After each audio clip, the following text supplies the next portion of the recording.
حضرت نوح علیہ السلام کی قوم کے بارے میں قرآن پاک کی سورہ النوح کی آیت 23 کے اندر کچھ لوگوں کے ناموں کا ذکر ہے، جیسے کہ ود، سوا، یاغوث، یعوق اور نصر۔ یہ لوگ بڑے نیک اور صالح انسان تھے۔ جب ان کا انتقال ہوا تو حضرت نوح علیہ السلام کی ہی قوم کے لوگوں نے ان کی یاد کے اندر مجسمے اور یادگاریں بنا لی تاکہ ان کو دیکھ کر ان لوگوں کو عبادت کرنے کا شوق ملے، لیکن وقت کے ساتھ ساتھ آنے والی ان کی نسلوں نے ان مجسموں کی باقاعدہ عبادت شروع کر دی، جس کی وجہ سے شرک عام ہو گیا۔ دنیا میں سب سے پہلا شرک کسی قوم نے شروع کیا تھا، کیونکہ اس سے پہلے دنیا کے اندر یا تو کوئی شخص کافر تھا یا پھر ایک اللہ کو ماننے والا موحد۔ اس واقعہ کو حضرت ابن عباس نے بھی روایت کیا ہے، جو یہ بتاتا ہے کہ کسی بھی ہستی کے ساتھ اگر حد سے زیادہ تعظیم اور دین کی تعلیمات کے خلاف جا کر کوئی بدعت شروع کی جائے تو اس کا انجام صرف اور صرف شرک ہوتا ہے۔ شروعات میں یہ شرک محبت سے شروع ہوتا ہے، لیکن آنے والی نسلیں اسی شرک کو دین کا حصہ بنا لیتی ہیں۔ ایک اور مثال سنیں۔ صحیح مسلم اور صحیح بخاری کے اندر حدیث مبارکہ کا مفہوم ہے کہ رسول اللہ صلی اللہ علیہ وسلم کی زندگی کے آخری ایام چل رہے تھے۔ آپ کی دو بیویاں حضرت ام سلمہ رضی اللہ تعالیٰ عنہ اور حضرت ام حبیبہ رضی اللہ تعالیٰ عنہ آپ کے پاس بیٹھی ذکر کر رہی تھی کہ ہم نے حبشہ یعنی موجودہ دور کے ایتھوپیا کے اندر جو ماریا نام کا چرچ دیکھا تھا، وہ کتنا خوبصورت تھا، اس کی تصویریں اور اس کی مورتیاں کتنی خوبصورت تھی۔ رسول اللہ صلی اللہ علیہ وسلم نے جب یہ سنا تو بیماری کی حالت میں اٹھے اور فرمایا کہ یہی تو ان لوگوں کی خرابی تھی۔ جب بھی ان لوگوں کے اندر کوئی نیک شخص فوت ہو جاتا تو اس کی تصویریں اور اس کی مورتیاں بنا لیتے اور آہستہ آہستہ اس کی قبر پر مزار یا مسجد بنا کر باقاعدہ سجدے شروع کر دیتے۔ قیامت کے دن یہ لوگ بدترین مخلوق کی صورت میں اٹھائے جائیں گے۔ اللہ اکبر۔ آج کے دور میں جس شخصیت کے نام پر یہ شرک شروع کیا گیا ہے وہ ہیں شیخ عبد القادر جیلانی، جنہیں ان کے ماننے والوں نے اللہ کے برابر یعنی غوث اعظم یا سب سے بڑا مددگار بنا دیا ہے۔ شیخ عبد القادر جیلانی کی پیدائش سال 1077 میں ہوئی اور ان کا انتقال ہوا سال 1166 میں۔ وہ ایک بہت بڑے عالم دین، ایک محدث اور فقیہ تھے جن کی بہت سی روحانی اور علمی خدمات ہیں۔ یہ سید خاندان سے تھے، یعنی مولا علی علیہ السلام کی نسل سے، ایک ایسے مواحد سے جس نے پوری زندگی اللہ کے دین کی تبلیغ کی ہو۔ آپ کیسے اس شخص سے یہ امید رکھ سکتے ہیں کہ اس نے کوئی ایسی بات کر دی ہو جو کہ قرآن و حدیث کے نہ صرف خلاف ہو بلکہ انہیں اللہ کے مقابلے میں کھڑا کر کے ان سے ایسے دعائیں مانگی جائیں جیسا کہ اللہ کا حق ہے۔ غوث اعظم کا مطلب سب سے بڑی مدد کرنے والا۔ تو یہ جو ہم کہتے ہیں یا امت میں بڑے بڑے اولیاء نے کہا، اس لیے کہا کہ آپ اولیاء میں سب سے زیادہ جلدی اور سب سے بڑی مدد کرنے والے ہیں۔ سبحان اللہ، یہ مطلب ہے۔ بغداد شریف میں آپ منبر پر واعظ فرماتے ہوئے آپ نے یہ اعلان فرمایا تھا، قدمی ہذہ علی رقبۃ کل ولی اللہ، میرا یہ قدم تمام اولیاء اللہ کی گردنوں پر ہے۔ تو فرشتے عرض کرنے لگے، اے اللہ عبد القادر نے پکڑ لیا ہے۔ وہ ہم سے سوال کرنے لگے ہیں۔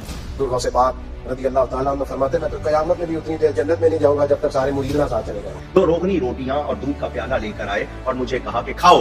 تو غوث پاک فرماتے ہیں میں نے کہہ دیا میں نے اللہ کے لیے کھانا پینا چھوڑ دیا ہے۔ تو خضر علیہ السلام نے کہا مجھے اللہ ہی نے بھیجا ہے، اللہ ہی نے بھیجا ہے۔ تو غوث پاک نے فرمایا اگر رب نے بھیجا تو وہ کہے گا تو کھاؤں گا۔ غیب سے آواز آتی تھی، اے عبد القادر تجھے میرے حق کی قسم کھا، تجھے میرے حق کی قسم دی۔ اب اس نے جب اللہ غوث پاک سے باتیں کرتا ہے تو یا عبد القادر کہہ کے نہیں باتیں کرتا بلکہ یا غوث اعظم کہہ کے باتیں کرتا ہے۔ جسے خدا بھی غوث اعظم کہے وہ میرے مرشد شیخ عبد القادر جیلانی کی ساری خدا دی خدائی عبد القادر کے سامنے ایسے ہے جیسے ہتھیلی پر رائی کا دانا رکھا ہوا ہے۔ خود غوث پاک نے فرمایا زمین کا بیلنس قائم ہے عبد القادر کی وجہ سے۔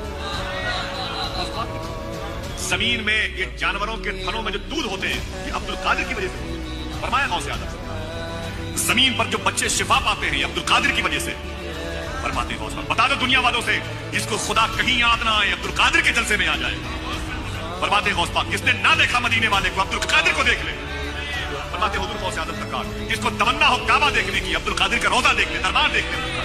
غوث پاک کا حال یہ تھا کہ غوث پاک کا نام کوئی بے وضو لیتا تھا تو وہ مر جاتا تھا۔ غوث وہ ولی ہے کعبہ جس کے گھر کا طواف کرنے آتا ہے۔ مصیبت ٹال دینا کام کس کا غوث اعظم۔ ظاہر سی بات ہے کہ یہ سب کچھ ان سے جھوٹ منسوب ہے، جس پر میری ایک پوری الگ سے ویڈیو موجود ہے جسے اگر آپ چاہیں تو دیکھ سکتے ہیں۔ اب اس طرح کی گمراہیاں صرف بدقسمتی سے ہمارے انڈین سب کانٹیننٹ کے اندر ہی پائی جاتی ہیں، کیونکہ جہاں پر بغداد کے اندر شیخ عبد القادر جیلانی مدفون ہے وہاں کے لوگوں کے عقیدے بھی شیخ عبد القادر جیلانی کے بارے میں وہ نہیں ہیں جو کہ ہمارے انڈیا پاکستان کے اندر معاذ اللہ کے برابر پہنچا دیے گئے ہیں۔ حال ہی میں ٹرکش ڈرامہ سیریز صلاح الدین ایوبی کی 24ویں قسط کے اندر پاکستانی اداکار نور الحسن کی شیخ عبدالقادر جیلانی کی صورت انٹری دکھائی گئی، کیونکہ صلاح الدین ایوبی اسی زمانے سے تعلق رکھتے ہیں۔ جن لوگوں نے آج ان کے نام پر شرک شروع کر رکھا ہے وہ لوگ غور سے دیکھیں کہ شیخ عبدالقادر جیلانی یہاں پر خود توحید یعنی ایک خدا کی عبادت کی تبلیغ کر رہے ہیں، نہ یہاں پر کسی وسیلے کی بات ہو رہی ہے، نہ کسی توسل کی۔ شیخ عبدالقادر جیلانی تمام مسلمان قوتوں کو صلیبی قوتوں کے خلاف اکٹھا ہونے کی بات کرتے ہوئے کہتے ہیں کہ تمہارے لیے توحید کا مطلب کیا صرف ایک لفظ ہے؟ اسی ایک بنیاد پر تو اللہ کے رسول نے ہم سب کو اکٹھا کیا تھا، اور یہ توحید تو ایمان کی بنیاد ہے۔ یعنی جو شخص ایک اللہ کو سب کچھ نہیں مانتا، اپنا مالک، اپنا رازق اور اپنا مدد کرنے والا، وہ مسلمان ہی نہیں ہو سکتا۔ مسلمان کا وجود ایک مکمل توحید ہے۔ توحید ایمان کی بنیاد ہے۔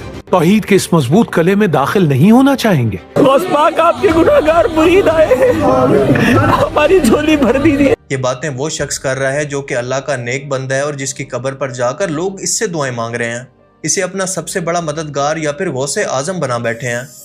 حضرت نوح علیہ السلام کی قوم نے جیسے اپنے نیک لوگوں کو آہستہ آہستہ مجسموں کی شکل دی اور پھر ان کی پوجا شروع کر دی، سیم یہی لوگ ان گمراہ مسلمانوں نے کچھ جاہل اور علم سے ناواقف سو کوڑ عالم دین کے بہکاوے میں آ کر پہلے ان سے جھوٹی کرامتیں منسوب کی، اور اس کے بعد ان سے شرکی عقائد جو انہیں اللہ کے برابر کھڑا کر دیں، اور پھر اس کے بعد باقاعدہ ان کا مجسمہ بنا کر ان کی باقاعدہ عبادت بھی شروع ہو چکی ہے، جیسا کہ آپ اس ویڈیو کے اندر دیکھ سکتے ہیں کہ جیسے ہندو اپنے خداؤں کی مورتی پر دودھ اور پانی سے غسل دیتے ہیں، وہی کام یہ لوگ بھی ان کے بت کے ساتھ کر رہے ہیں۔ اللہ کے رسول نے فرمایا تھا کہ دین کے اندر نئی نئی بدعات سے بچنا، کیونکہ ہر بدعت گمراہی ہے اور ہر گمراہی جہنم میں لے جانے والی ہے۔ لیکن یہ سب دیکھ کر بھی کچھ لوگوں کی آنکھوں پر ایسی پٹی بندی ہے کہ وہ ابھی تک ایسے کمنٹ کر رہے ہیں جیسے شیخ عبدالقادر جیلانی معاذ اللہ کوئی پیغمبر تھے، یا ان کے برابر کوئی ہستی جن کے توحید کے کردار کو دکھانا کوئی بہت بڑی گستاخی ہے۔ انہی گمراہ لوگوں کی وجہ سے آج ملک کے اندر ایتھیسزم عام ہو رہی ہے اور لوگ دین سے بیزار ہو رہے ہیں۔ ان لوگوں کو کوئی سمجھا ہی نہیں رہا کہ یہ اصل دین نہیں ہے۔ خاص طور پر برصغیر پاک و ہند کے اندر دین کا اصل جنازہ نکالا ہے صوفیزم کے کانسیپٹ نے، جسے دین کے برڈن اور ذمہ داریوں کو کم کرنے کے لیے ایجاد کیا گیا۔ دیکھیں آج کے دور میں یہ حقیقت ہے کہ لوگوں نے آج دین کو عادت کے طور پر قبول کر رکھے اور اسے صرف ایک رسم کے طور پر نبھاتے ہیں، لیکن اس کو سمجھنے کی کوشش نہیں کرتے کہ وہ دین ہم سے ڈیمانڈ کیا کرتا ہے، ہمارا اللہ ہم سے کیا چاہتا ہے۔ صاف سی بات ہے کہ اگر اس صوفیزم نے ہمارے دین کو کوئی فائدہ دیا ہوتا تو اس کے اثرات ہمارے معاشرے میں نظر آتے، ہمیں اس معاشرے کے اندر اسلام نافذ ہوتا نظر آتا، جو کہ آپ کے سامنے ہے کہ بالکل بھی نہیں ہے۔ آپ اندازہ لگانے کی کوشش کریں کہ ایسے جاہل شخص کو جسے شرک کی ابتدا یا پھر دین کی بنیاد توحید کے بارے میں کچھ پتہ ہی نہیں ہے، وہ لوگوں کے لیے عالم دین بن کر ان لوگوں کو دین سکھا رہا ہے، تو اس معاشرے کی تنزلی کا اندازہ آپ خود لگا لیں۔ جس بندے سے زندگی میں مدد مانگی جا سکتی ہے، فرمایا فوت ہونے کے بعد ہی اسے مانگی جا سکتی ہے۔ کمال ہے، لوگوں نے ڈرامہ بنایا ہوا ہے، نہیں مانگنا چاہیے تھا۔ کیوں نہیں مانگنا چاہیے تھا؟ تو فرمایا جب اپنے مزار میں چلا جائے تب وہ بندوں کی زیادہ مدد کرتا ہے۔ دنیا میں رہ کے وہ مدد تھوڑی کرتا ہے، قبر میں جا کے زیادہ کرتا ہے۔ جو ولیوں کی ولایت کو چھیننے کا حق رکھے غوث پاک، جو بھوکے رہیں تو قسمیں دے کر اللہ کھلائے، جو نئے کپڑے نہ پہنے تو قسمیں دے کر اللہ پہنائے، جو پیاسے رہیں تو قسمیں دے کر اللہ پانی پینے کی بات کرے، وہ کون؟ جو 40 سال تک عشاء کے وضو سے فجر کی نماز پڑھے، وہ کون؟ آدھی امت کو جس کے صدقے میں بخشا جائے قیامت کے دن، وہ کون؟ مردے زندہ کریں غوث پاک ولی، جس کے آگے گردن خم کریں غوث پاک، چوروں کو ولی بنائیں غوث پاک، خضر جن کی محفل میں آئے غوث پاک، موسیٰ علیہ السلام کا ایک جیسا کسی امت میں ولی نہیں غوث پاک، خضر کے ہوش سے پوچھے کوئی رتبہ تیرا کی بات کی جائے غوث پاک یہ، لیکن ہے غوث پاک آپ یہ سب کچھ ہو۔ کہتے ہیں کہ جب میں ماں کے پیٹ میں تھا تو لوح محفوظ پر چلنے والے قلم کی آواز کو سنا کرتا تھا۔ اللہ تعالیٰ سے دعا ہے کہ وہ ہمیں سمجھنے کی اور نیک عمل کرنے کی توفیق عطا فرمائے، آمین۔ باقی آپ اس بارے میں کیا سوچتے ہیں؟ اپنی قیمتی رائے کا اظہار کمنٹ سیکشن میں ضرور کریں۔ Thanks for watching this video. اللہ حافظ۔